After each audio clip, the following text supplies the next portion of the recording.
Bueno, vamos a volver un poquito ahí. Estamos ya en polisacáridos entonces, chicos, ¿no? Los polisacáridos, como su nombre indica, están formados por una gran cantidad de moléculas de glucosa. Incluso la amilopectina, que ahorita vamos a ver, es una de las moléculas más grandes que existe en la naturaleza. Estaría formado por 1 millón de moléculas de glucosa. Bueno, entonces son polímeros formados, habíamos visto, ¿verdad?, que los polímeros podrían ser de tipo homopolisacáridos o heteropolisacáridos. Dentro de los homopolisacáridos, esto ya hemos visto, estamos repasando. Hemos visto, dentro de los homopolisacáridos puede existir dos tipos de homopolisacáridos, los polisacáridos de reserva y los polisacáridos estructurales. Perdón.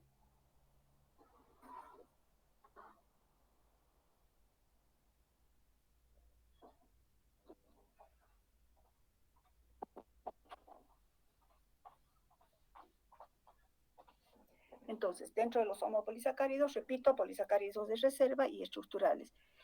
Y luego vamos a ver los heteropolisacáridos, que tienen una estructura un tanto más compleja. Dentro de esto está un importante grupo, las glucoproteínas, que son aquellas que sí transportan información. Bueno, vamos a ver eso después. Entre los homopolisacáridos hemos dicho que dentro de los homopolisacáridos de reserva están el almidón en las plantas y el glucógeno en células animales y células microbianas. Estos dos, ya sean células animales o vegetales, siempre se almacenan en forma de gránulos citoplasmáticos. Y entonces veamos el almidón. Como hemos dicho, se acumula en el citoplasma de la célula vegetal en forma de gránulos de almidón. Dentro de esos gránulos de almidón se reconocen dos estructuras. Entonces vamos a ver a la amilosa y a la amilopectina. De un modo general, el almidón es un polímero de alfa de glucosa, es decir, que todas las moléculas, como si fuera una cadena, cada eslaboncito es una alfa de glucosa. Entonces, por esa razón se dice o se denomina también al almidón como un alfa-glucano. La amilosa tiene una estructura primaria y una estructura secundaria. Entonces, hemos dicho que recuerdan, los polímeros tienen ciertas características como alto peso molecular y pueden tener por eso estructura primaria y secundaria. Cuando hablamos de estructura primaria, esto ya hemos visto, hablamos de la unión de los monosacáridos. ¿Qué tipo de monosacáridos están unidos en la estructura de la amilosa? Pues ese tipo de monosacáridos siempre son glucosa, la alfa de glucosa, unidas una molécula con otra por enlace glicosídico alfa 1,4. Ya hemos visto al ver disacáridos en que consiste este enlace o glicosídico alfa 1,4, ¿verdad? Entonces quiere decir que la amilosa está formada por cientos de unidades de glucosa, todas glucosa y todas esas moléculas de glucosa unidas por enlaces alfa 1,4.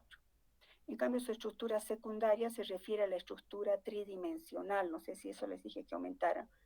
La estructura primaria, ponle una flecha, se refiere a unión de monosacáridos. ¿Qué tipo de monosacáridos? Alfa-glucosa. ¿Cómo se unen? Mediante enlace alfa 1,4. Eso es estructura primaria. En cambio, la estructura secundaria se refiere a la estructura tridimensional. Una flechita saquen ahí. Estructura tridimensional, es decir, en el espacio. Y esta cadena larga de glucosa no es una larga cadena así, sino que tiene una estructura espacial, ¿verdad? O sea, tiene una forma conformacional de tipo helicoidal espiralizada. Esta estructura nos va a ayudar, vamos a ver en práctica qué importancia tiene esta estructura. Es uno de los métodos que sirve, esta estructura se basa en el reconocimiento en laboratorio del almidón. Entonces, la estructura secundaria es una conformación helicoidal espiralizada. Conformación, ¿por qué? Porque se refiere al giro gracias a los enlaces sigma que une cada uno de los enlaces oglicosídicos. La conformación helicoidal de la amilosa, pues digamos, si estiramos y vemos una parte, reconocemos claramente que es una polialfa 1,4 de glucosa. Aquí esos serían los enlaces 1,4. Si este es el 1, 2, 3, el 4, sería el 4 de este con el 1 de la siguiente molécula. Así ves el 4 de este con el 1 de la siguiente y así, ¿verdad? Todos los enlaces alfa 1,4. También habíamos visto que aquí reconocemos en consecuencia un extremo que sería el extremo reductor, porque tiene el carbono anomérico libre. En cambio, si vemos, ¿verdad? En toda la estructura compleja, al final estará el extremo, sería no reductor. Si vemos estirando de esta manera, pues veremos este sería un extremo reductor, ¿verdad? Porque tiene el carbono anomérico libre. Ahí aumenta en extremo reductor, carbono anomérico libre. Y 1, 2, 3, 4 con el 1 del siguiente, el 4 de este con el 1 de este, el 4 y así se va repitiendo. Todos son enlaces alfa 1, 4. Eso es estructura primaria. Y la estructura secundaria es esto, configuración de alfa hélice, de una hélice. Bueno, una hélice, ¿no? Gracias a los enlaces alfa 1, 4 que pueden girar, formar un ángulo y formar esta estructura. La otra estructura que aparece en un gránulo de almidón es la amilopectina. Creo que aquí habíamos quedado, ¿verdad? Bueno, la amilopectina es una estructura de cadena ramificada. O sea, ¿qué se diferencia de la anterior? De que la anterior, si bien es lineal, pero no es así lineal recta, sino que no se refiere a lineal de que no tiene ramificaciones, pero su estructura secundaria es una alfa, una hélice, en la estructura helicoidal, ¿no? Espiralizada. La amilopectina entonces tiene una cadena ramificada. Quiere decir que a lo largo de la cadena esto es nada más una partecita. Les había dicho, pero repito, que la amilopectina es una de las moléculas más grandes que existe en la naturaleza. Tiene 1.000.000 de unidades de glucosa con las siguientes características. Todas las moléculas de glucosa están unidas, fíjense, por enlaces 1,4, pero el punto de ramificación, que sería este, se refiere a un enlace alfa 1,6. Si nos fijamos antes de activar el redondito, por ejemplo, este es el 1. Si este es el oxígeno, así se van a ubicar. Si este es el oxígeno, este es el 1, por convención siempre, ¿no? 1. Fíjense mi cursor. 2, 3, 4, 5, 6. Entonces el oxidrilo del carbono 6 se une con el oxidrilo o forma un enlace oglicosídico. Este es un enlace oglicosídico, ¿no? Forma un enlace oglicosídico con el oxidrilo del carbono 1 y ahí comienza la ramificación, siguiendo el mismo patrón. Ahora el 4 de este con el 1 de este, el 4 de esto con el 1 de este y así. Y esto entonces van apareciendo ramificaciones cada más o menos 10 monosacáridos. O sea, la amilopectina cada 20 monosacáridos. Es una molécula ramificada que reconocemos entonces, les decía, el enlace alfa 1,6. Entonces, el punto de ramificación corresponde a un enlace alfa 1,6. Repito, el punto de ramificación corresponde a un enlace alfa 1,6, punto de ramificación. Y luego continúan los enlaces alfa 1,4 en toda la estructura. ¿Qué más reconocemos? Pues si nos fijamos aquí, enlaces alfa 1,4. Si nos fijamos acá, tendremos un extremo no reductor, y este será un extremo, por ejemplo, reductor. ¿Por qué tanto hago alusión a reductor y no reductor? Por la siguiente razón que vamos a ver enseguida. Los extremos reductores son puntos de ataque de enzimas. Bueno, ahorita vamos a ver. Entonces, ¿qué reconocemos en esta estructura? Si yo les muestro esta estructura, me colocan extremo reductor porque hay un carbono anomérico libre. Este es un enlace alfa 1,6, enlace alfa 1,4 y este sería un extremo no reductor, lo mismo aquí, ¿no? No quiero decir que estito nomás es, repito, es una molécula enorme. Estamos viendo una partecita para poder visualizar el punto de ramificación y ejemplificar los enlaces alfa 1,4. Más o menos podríamos simbolizar una cosa así, ¿verdad?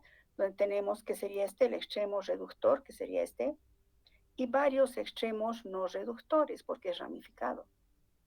Los puntitos blancos son aquí extremos, son extremos no reductores. No reductor, no reductor, no reductor, no reductor, no reductor. Es decir, la amilopectina tiene varios extremos no reductores. ¿Qué quiere decir eso? ¿Qué importancia tiene? Pues los polisacáridos tienen este diseño admirablemente adaptado a la función que realizan.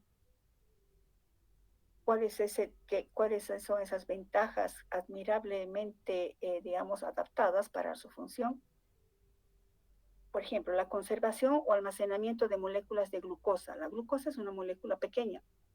Si se almacenara, por ejemplo, en la célula vegetal, las moléculas de glucosa sueltas, crearía una presión osmótica enorme que pondría en peligro, pudiendo producirse una plasmólisis, ¿no? Una ruptura de la célula. ¿Qué ocurre? Pues las moléculas de glucosa, en vez de estar sueltas, están, digamos, se almacenan en forma de polímeros, en estado semi-insoluble, sin afectar la presión osmótica celular. Primer diseño maravilloso. No están sueltos, siempre van a estar unidos unos con otros, formando, repito, polímeros semisolubles. Luego, la estructura del almidón garantiza esto, una rápida movilización de moléculas de glucosa. Cuando digo rápida movilización, se refiere a una rápida hidrólisis de la estructura para liberar moléculas de glucosa. Repito, rápida hidrólisis de los enlaces oglicosídicos para liberar moléculas de glucosa. Entonces tenemos el extremo reductor, pero tenemos varios extremos no reductores. Cuanto mayor cantidad de extremos no reductores tengamos, pues esta movilización es más rápida. ¿Por qué? Porque, escriban esto a un ladito, por favor. Los extremos no reductores son los puntos de ataque de las acciones, perdón, son los puntos de ataque de las enzimas hidrolíticas. Son los puntos de ataque de las enzimas hidrolíticas. Entonces, si un poco salimos del contexto y nos fijamos, hemos dicho, por ejemplo, hablando de la célula vegetal almacena la glucosa para utilizarla cuando la necesite como fuente de energía. Y entonces cuando la plantita necesite energía, tiene el almidón como reserva energética y lo que hace es activa sus enzimas y empieza de los extremos no reductores, empieza clic, clic, clic a romper y liberar glucosa.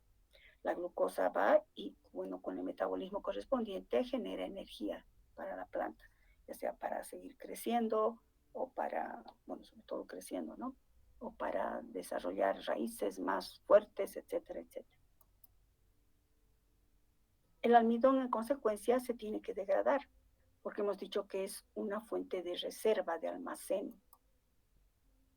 ¿Y cómo degrada? Pues para degradar, los vegetales contienen dos enzimas hidrolíticas, que serían estas que estamos hablando, estas enzimas hidrolíticas. Los vegetales tienen dos tipos de enzimas hidrolíticas, conocidas como alfa-amilasa y beta-amilasa. Estas dos enzimas son hidrolíticas, ¿qué quiero decir con hidrolíticas? Que rompen, aquí pongo una flechita, no sé, ¿qué significa enzima hidrolítica?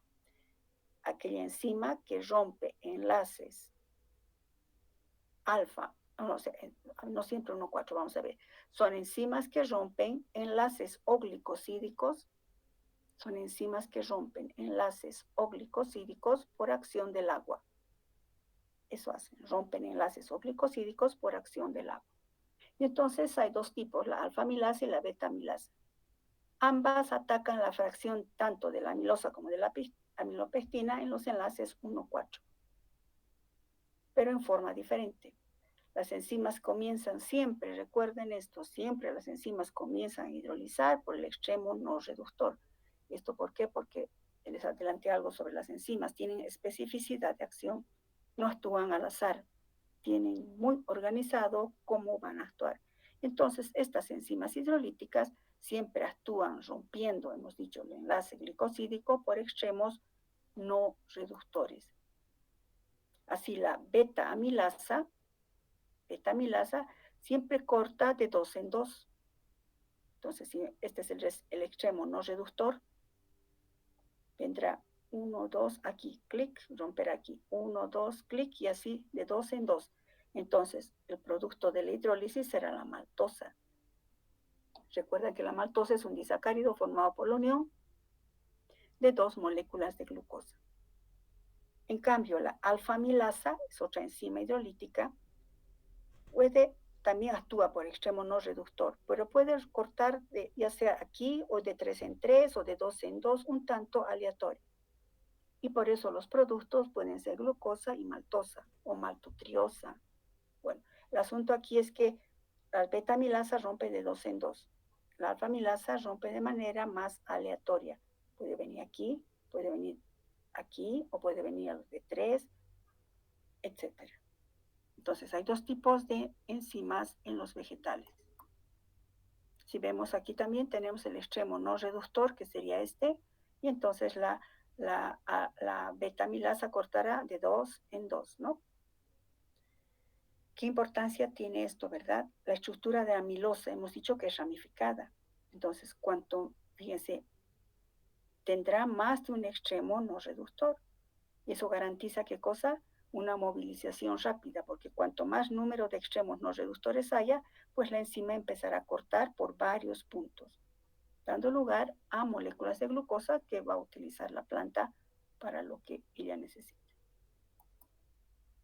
¿Qué sucede con los mamíferos? Nosotros hemos dicho que no podemos sintetizar glucosa parándonos en el sol, ¿verdad? Quiero aclarar algo, durante el metabolismo, ya sí, por gluconeogénesis, etcétera, sí se puede sintetizar glucosa, siempre y cuando, pero el origen haya sido el haber consumido un alimento rico en carbohidratos, ¿no? Sobre todo almidón o disacáridos.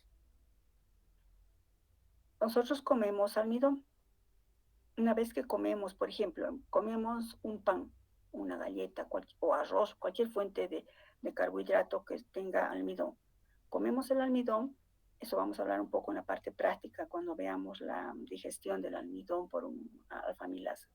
Pero les adelanto, nosotros comemos una galleta, un pan o cualquier fuente de carbohidrato y primero está la amilasa salival que va a empezar a formar el bolo alimenticio. Rápido les digo, no funciona ahorita eso, atraviesa, va al estómago, sufre otra vez hidrólisis, pasa al intestino delgado y la amilasa pancreática sigue digiriendo, hidrolizando el almidón que hemos comido. Y entonces estamos ahí. El almidón puede ser digerido por los humanos y por la mayoría de los organismos debido a estas enzimas que tenemos, la amilasa salival y la amilasa pancreática. Ambas tienen acción parecidas a las alfa-amilasas de las plantas, o sea, la amilasa salival es una alfa-amilasa y la amilasa pancreática también, es decir, que rompen al azar. Son secretadas, obviamente, por las glándulas salivales y el páncreas. Combinados estos con otras enzimas como maltasas, enzimas desramificadoras, que son las que rompen el enlace alfa 1,6. Las desramificadoras, aquí pueden notar, rompen los enlaces alfa 1,6. Y en consecuencia, se degrada por completo el almidón que hemos consumido. El almidón está formado por puras moléculas de alfa de glucosa. Una vez que se ha degradado totalmente en el intestino delgado, se absorbe esta glucosa, pasa a la sangre y entonces va a las diferentes células de nuestra economía, de nuestro cuerpo. Pero un exceso de glucosa, un exceso de glucosis, que digamos hemos comido mucho carbohidrato, no todas nuestras células lo van a usar. El exceso de glucosa va a ir hacia el hígado y hacia los músculos. Va a formar el glucógeno. Entonces, el glucógeno se formará gracias a las moléculas de glucosa que han sido formadas por la hidrólisis del almidón del alimento que hemos comido. Entonces, las células animales almacenan glucosa en forma de glucógeno, a diferencia de las vegetales, ¿no? En forma de almidón. Entonces, nuestras células, por ejemplo, hablando del ser humano, las células animales almacenan glucosa en forma de glucógeno. Estos gránulos, siempre en forma de gránulos, hemos dicho, generalmente se acumulan en el hígado y en el tejido muscular. ¿Dónde acumulamos glucógeno? Principalmente en el hígado y en el tejido muscular.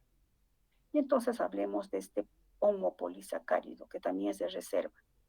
Es un homopolisacárido, es un polímero grande, ramificado, formado por unidades de glucosas, todas unidas por enlaces alfa 1,4. E igual que en la amilopectina, los puntos de ramificación son enlaces alfa 1,6.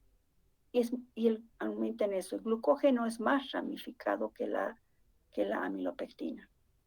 El glucógeno es más ramificado que la amilopectina. En consecuencia, tiene mayor número de extremos no reductores. Y entonces la movilización de la glucosa es más efectiva en el glucógeno. Repito, tiene mayor número de extremos no reductores. Tiene mayor número de extremos no reductores. En consecuencia, la movilización de la glucosa a partir del glucógeno, la movilización de la glucosa a partir del glucógeno es mucho más efectiva que de la amilopectina.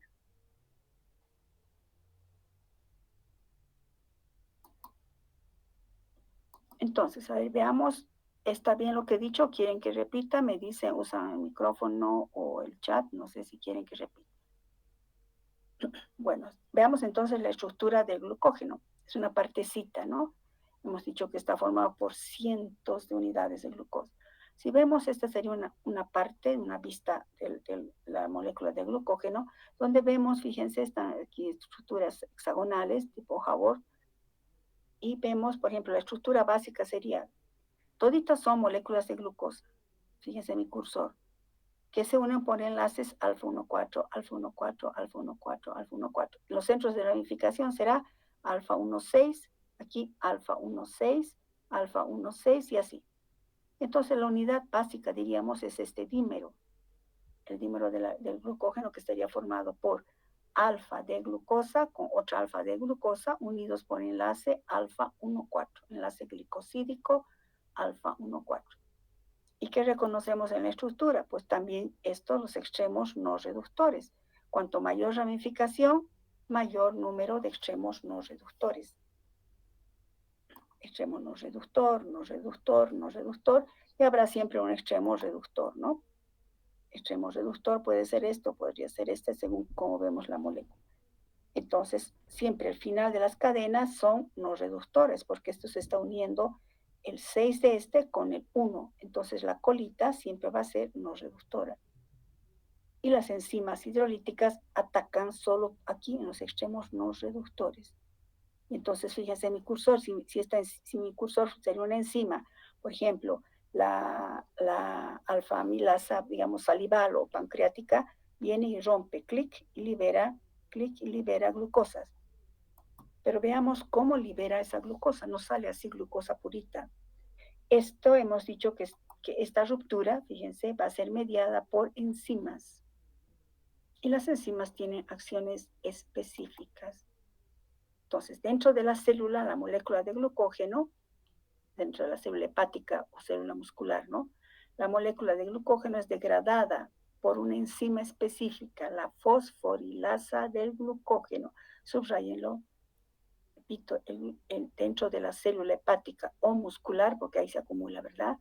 La molécula de glucógeno es degradada por una enzima, la fosforilasa de glucógeno. Si dice fosforilasa, es que lo va a fosforilar, va a introducir un grupo fosfato en el producto. Esta enzima retira de manera secuencial, uno por uno, residuos de glucosa, siempre actuando desde los extremos no reductores. Y como es una fosforilasa, el producto es la glucosa 1-fosfato. Entonces, si nos fijamos aquí, por ejemplo, tenemos extremos no reductores. ¿Cómo actúa esto? La fosforilasa de glucógeno, una enzima que está en la célula hepática y en la célula muscular, rompe, fíjense, si mi cursor es la enzima, va y busca, reconoce extremos no reductores y clic, va rompiendo de uno en uno. Pero de paso fosforila el producto y entonces nos forma la glucosa 1-fosfato.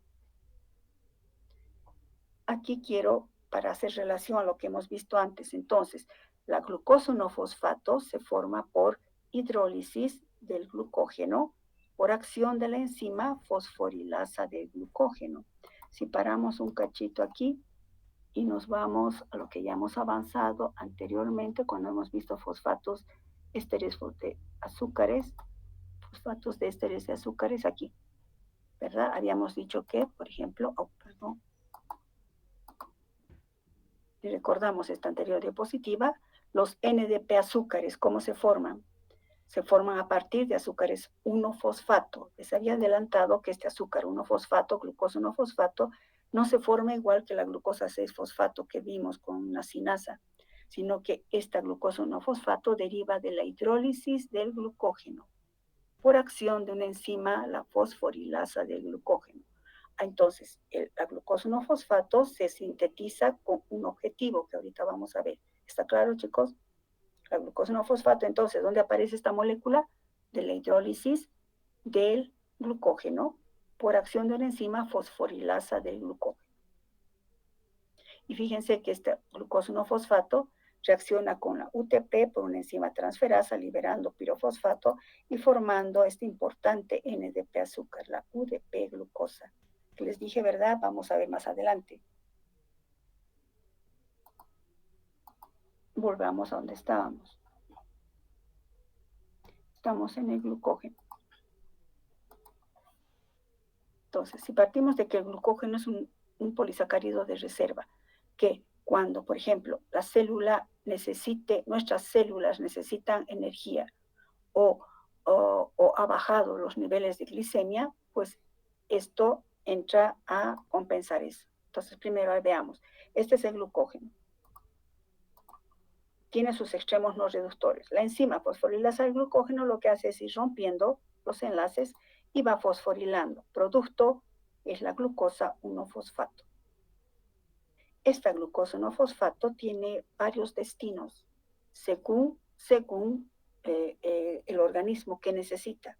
Les había dicho, ¿verdad? Que no si bien esto es bioquímica estructural, vamos a dar una miradita, bioquímica 2, para darle importancia a lo que estamos viendo. ¿Por qué estamos estudiando esto, verdad? Que sea más motivado en ese sentido el asunto. Entonces, esta glucosa 1-fosfato, ¿de dónde ha venido? De la hidrólisis del glucógeno, por acción de esta enzima. Y este glucógeno, ¿cómo se ha sintetizado? Gracias a que hemos consumido, por ejemplo, almidón o un disacárido. Esto se ha formado por un exceso de glucosa en la sangre, el glucógeno, porque debe mantenerse una homeostasis. Escriban aquí un ladito, por favor. Los niveles de glucosa en sangre, se mantienen gracias a la homeostasis con HI.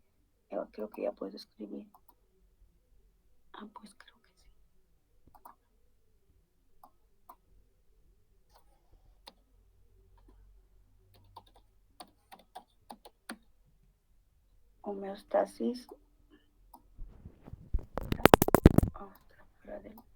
Homeostasis que se refiere a niveles de glucosa en sangre que van de 70 a 110, depende de la escuela de la Asociación de Diabetes, otros dicen 100. Vamos a quedarnos en esto, miligramos por ciento, o lo mismo que decir miligramos por decilitro, ¿no? Miligramos por ciento. Entonces, nuestros niveles de sangre deben estar siempre en este margen, 70 a 110.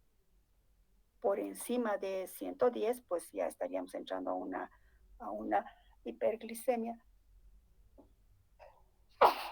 Perdón. Y por debajo de 70 a una hipoglicemia.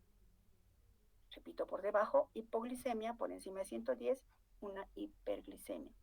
Que ninguno de los dos es bueno. Entonces siempre se mantiene con este margen. Y para mantener ese margen, participa esta molécula también. Entonces, ¿cuál es el destino de la glucosa 1-fosfato? Vámonos a la molécula, a una célula del hígado.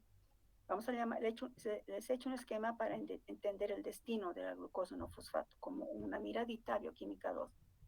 Entonces, hemos dicho el glucógeno, que está en la célula hepática. El glucógeno. Imagínense, vamos a hablar primero, que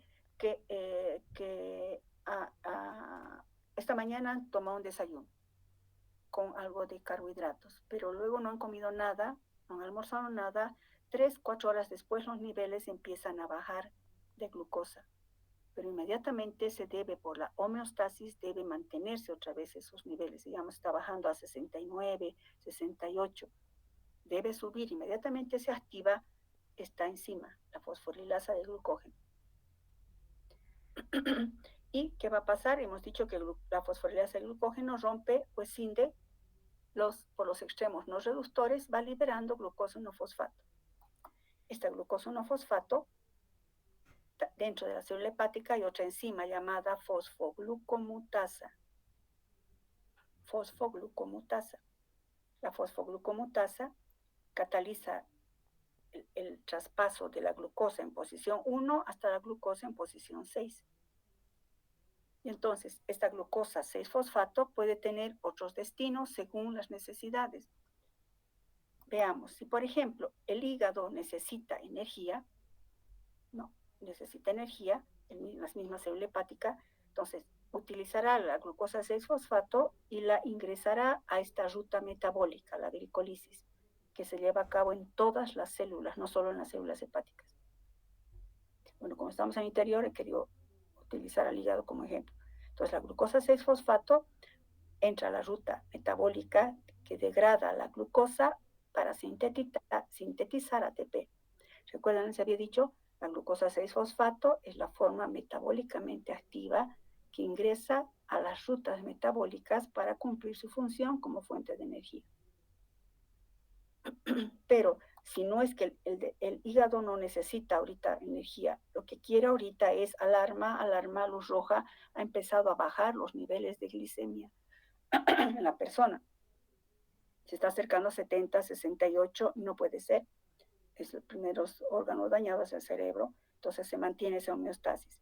Inmediatamente esa glucosa 6-fosfato que ha venido de la glucosa 1-fosfato, se activa la enzima glucosa 6-fosfatasa. La glucosa 6-fosfatasa rompe el enlace 6-fosfato o elimina el grupo fosfato. La glucosa 6-fosfatasa elimina el grupo fosfato y forma glucosa. La glucosa ahora ya no fosforilada sale libremente de la célula hepática hasta la sangre y regula la glicemia.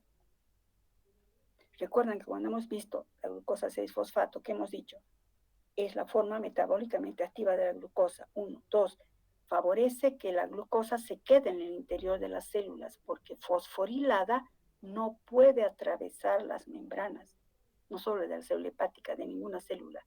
Fosforilada no atraviesa la membrana. Pero cuando está solita, sí, sale y regula la glicemia en la sangre. A su vez, fíjense los destinos. A su vez, también habíamos dicho que el hígado puede transformar, o cualquier célula, la glucosa por acción del ATP y una glucosinasa también puede sintetizar glucosa 6-fosfato.